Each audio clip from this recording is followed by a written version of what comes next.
Hello, family, and welcome to another episode of Role Model Makers Experts Cafe. I'm your host, Dr. L, the Parent Whisperer, and today with me, I have an amazing lady, Miss Riana Milne. Did I say that correctly, Rihanna? Yes, you did, I Dr. L. just It's wanted to make perfect.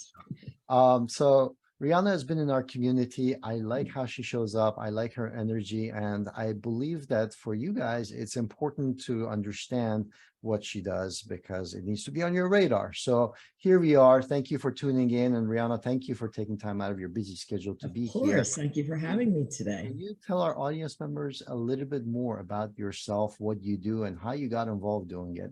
And we'll go from Sure. there. Well, I am a certified global life, love trauma recovery, and mindset coach. Also, a licensed mental health counselor for 23 years in private practice. But also, I've worked in the schools at every grade level, kindergarten through college, as a SAC counselor, which stands for Student Assistance Counselor. So I worked with all the emotionally upset kids. I sat on child study team. I did a lot of one-on-one counseling with kids that were identified as ADHD or oppositional defiant kids. I also worked with children in a mental health ward for a hospital in South Jersey as a counselor. And I also worked in a drug and alcohol facility for teenagers and women from the prison system. So my background is very varied, but how I got into it, actually at the age of 16, unfortunately, my very dear friend, my best childhood friend, was killed by a drunk driver. Oh, wow. And I went to go to counseling to help deal with the trauma and the loss. And my mom said, no one in this family will ever go to a counselor. And I said in my defiance, and I will grow up and become one. So that's what I did. And instead of going to a counselor, I started reading books on mindset from all over, different leaders from around the world, like Deepak Chopra, the Dalai Lama, Marianne Williamson, Wayne Dyer, Tony Robbins, just mindset work to help me with healing and growth and how to have a purpose in life. Because I question, how much time do I have left? Right. So that's how I really got into mindset and counseling and wanting to help people, especially young people, because I understood what it was to be in pain and I did not get any help for that. Right. So, Rihanna, first of all, thank you for what you do, both in the dealing with the students and the kids, and also Sure. the mindset arena. What are some of the challenges that you typically see people face when they come to you? Um, Well, it depends. So if we're talking about kids, and I've worked at every grade level, kindergarten through college. And at the high school level, I was even a school psychologist at Hackensack High School in New Jersey. So what did the kids come to me for? That was if they were bullied or the bullies. Kids often identified, I found, as ADHD really were just coming from traumatic homes. The parents were fighting or mom was working a lot and they felt alone or they were punished in severe ways. And, then they come to school and they be bullied. So the cortisol, when it's very high, memory and learning is down.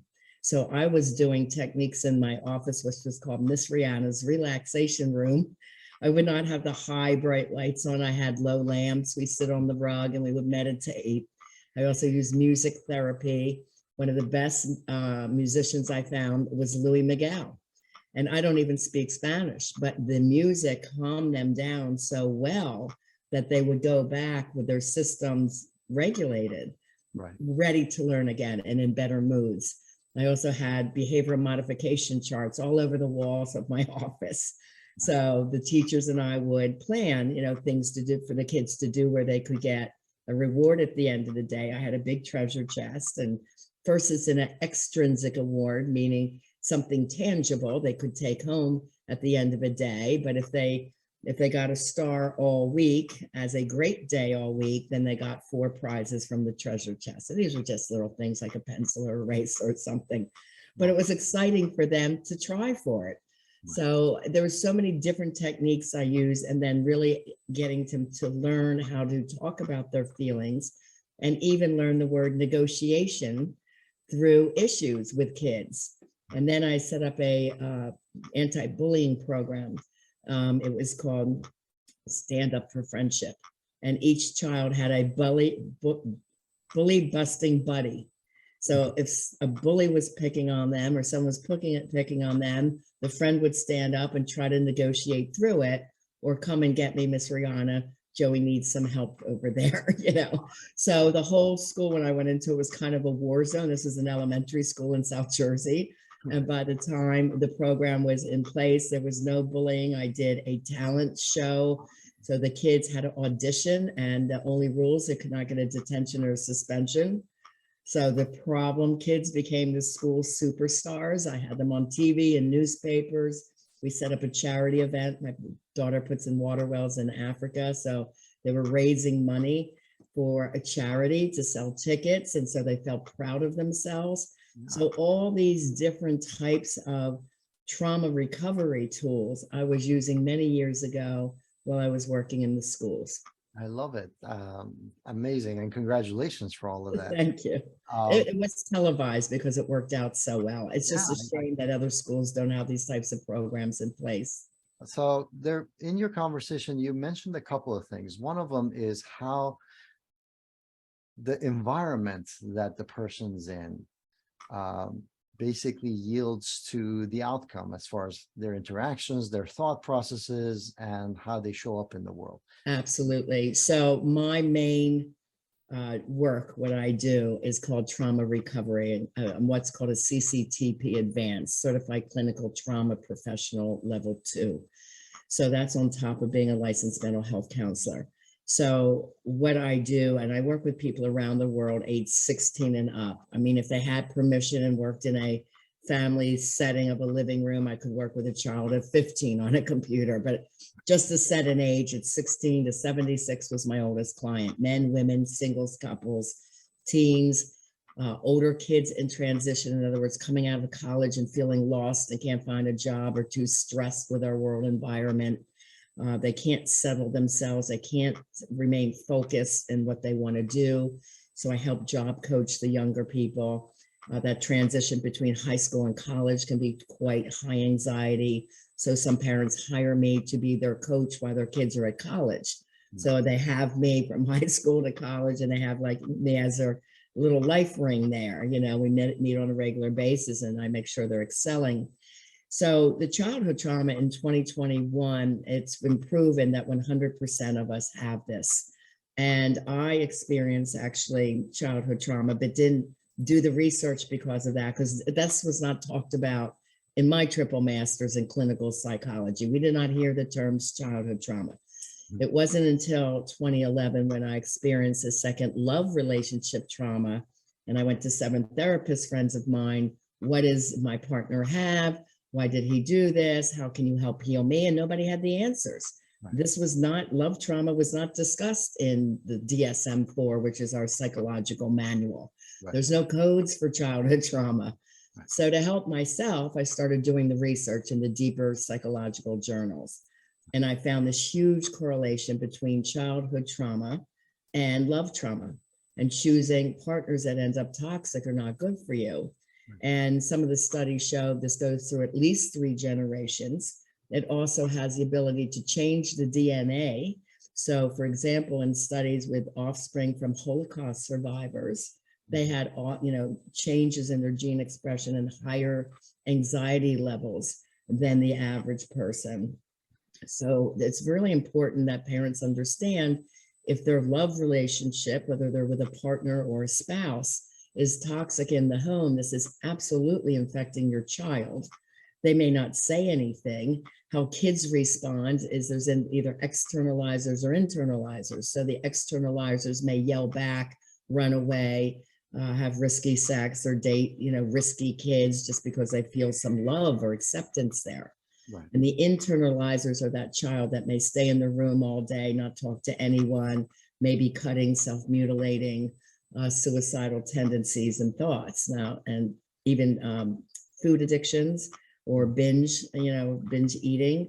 So there's all kinds of ways that this comes out in our children's and teens because they don't have the emotional capacity to deal with all this drama and trauma that's going on around them. Right. So it's really important that these kids are looked at first, and I was a real proponent, like they're not ADHD, they're coming from a traumatic home. Right. It's right away they want to put them on medicine. So I said, medicine is not the answer. Let's find out the deeper root of what's going on. Why is this child upset? Why are they acting out? Right. There's more to this story. So I was a real proponent and known as different. And when I was talking about childhood trauma in 2013, 15, it wasn't identified. People thought I was crazy. Now everybody's talking about childhood trauma because this has always been real and it exists.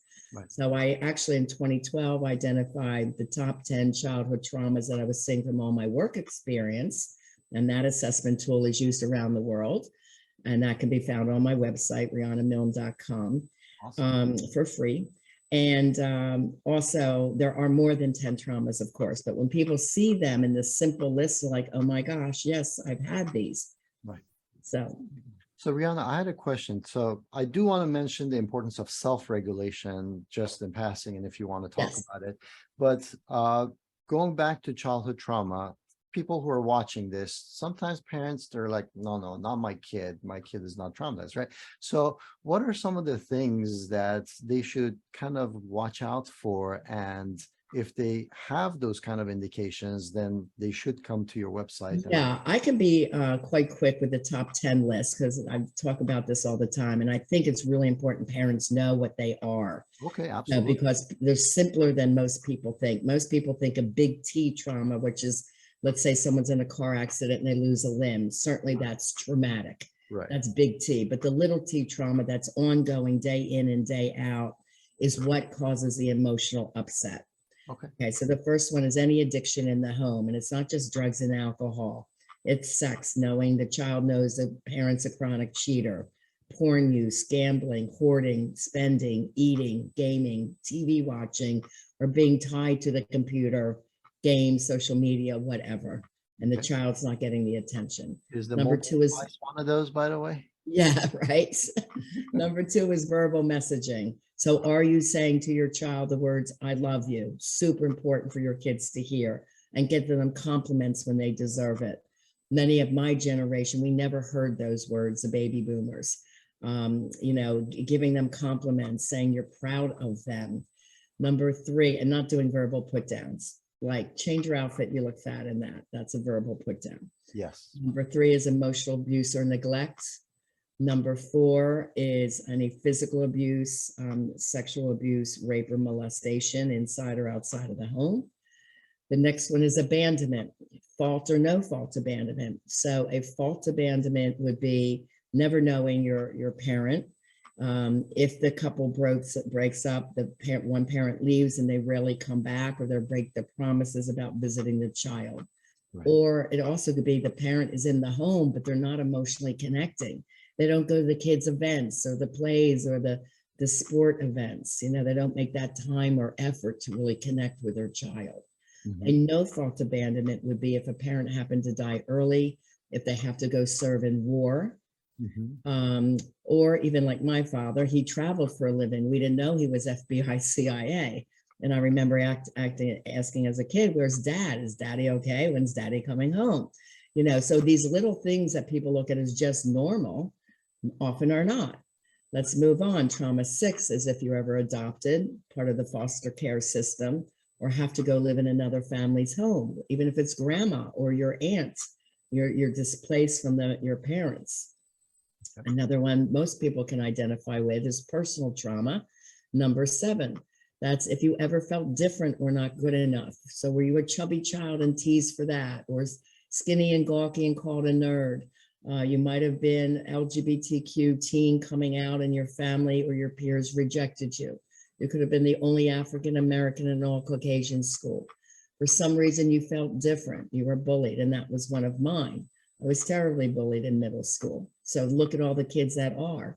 That's why I was so invested in a great anti-bullying program, because I knew how that felt. Kids are definitely afraid to come to school. Like, do they have that lifeline there? Trauma 8 is around the sibling. Do you always have one child that's called the golden child? So they might be the star athlete or the more handsome or pretty one. Or if a child was born with a medical issue, yes, that would command more of mom's and dad's time. But often the other child is left feeling alone. and not as loved, not getting as much time and attention. Trauma 9 actually has 2 parts. I had to bring down trauma 11 because it used to be not very busy. It is one of the busiest traumas we see today, which is community trauma, which is our COVID pandemic, our mass shootings, our school shootings, Mother Nature events wiping out whole communities. That impacts the family, which is the other part of 9. So, of course, any losses that going on by community trauma, or if the family has to move a lot due to military, if you grew up in poverty or an unsafe neighborhood, anything impacting the family, someone's incarcerated, mother, father, grandparent. And then the last one is mental health issues in mom or dad. And a lot of people don't know the diagnosis, but 2 that are difficult: borderline personality. That means erratic moods. When they're good, they're great. When they're bad, they're horrid. And the child never knows what they're going to get. Right. And the other is bipolar, manic depressive. So they can be really happy at one moment and then upset. Depression can come up as anger, upset, or, being disconnected. And that's the challenge right now. Thank you, by the way, for explaining those. Sure. The challenge is that what happens and what manifests could oftentimes look very different from one another. So to be able to connect the dots between the two becomes Yes, connecting the dots somewhat. Okay, so let's go into how does this show up in an adult's life, because this is where it starts really showing. Now, in children, again, the externalizing or internalizing behavior will show up. Kids don't always ask for help, but we parents need to see the signs. And a lot of kids feel paranoid going to a counselor. I don't want to sit in that office. Everyone's looking at me. Well, having counseling online is a great thing because they're comfortable with their computers. They can do that in their room or in the family den and get help and not have to, leave the comfort of their home. So it's worked great for my young people. But for older people, so they know how this shows up, this often leads to love trauma. So let's say if you had abandonment issues, this could lead to clinginess, codependency, love addiction, choosing the same type of partner over and over again, someone difficult or what we call toxic. And that is called RRS, relationship repetition syndrome. They'll finally get through the divorce and then they're like, okay, I read 100 self-help books. It's like, I got it now. And then they go out and they date the same kind of person. And then again, I usually get them on the 3rd round. It's like, oh my gosh, I don't know what I'm doing wrong. And that's where I was. So I totally get their feelings around that. Other things that show up with childhood trauma unhealed is jealousy, control. Those are from traumas 2, the verbal messaging, or 7, not feeling good enough, impulsivity, perfectionism, blaming behavior, not taking responsibility, not being able to apologize or say you're sorry, anger and yelling, because they usually pick this up from the family dynamic. Kids are learning this is how we settle problems. We yell at each other. So when a parent used to drop kids off to my therapy center, they're like, fix my kid. I'm like, I don't want to talk to your children first. I want to talk to you. What's going on inside your household? Because if he's yelling at you, that you tell me on the phone, there's got to be yelling between the parents. And they're like, yeah, there is. I'm like, well, we got to clean that up. I have to teach you guys what to do so I can then help your child. Because I can't heal the child without healing the family. So addiction can spur from this, imposter syndrome in our actors and actresses. So it shows up in many, many different ways. Those are just a few examples. Got it. Love it. There's so much information there, and we're just like It's a lot of information, right? So I know that we're covering this information, and parents are probably self-diagnosing in the back of their heads. It's like, oh no, I do that, or I experience this.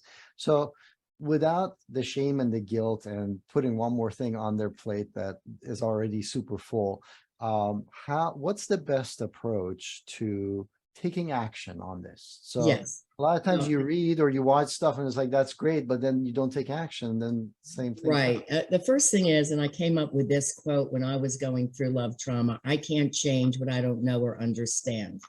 So I do what's called a life and love discovery session for 90 minutes. People do 5 simple assessments. They email them to me. I spend 1 solid hour making the correlations.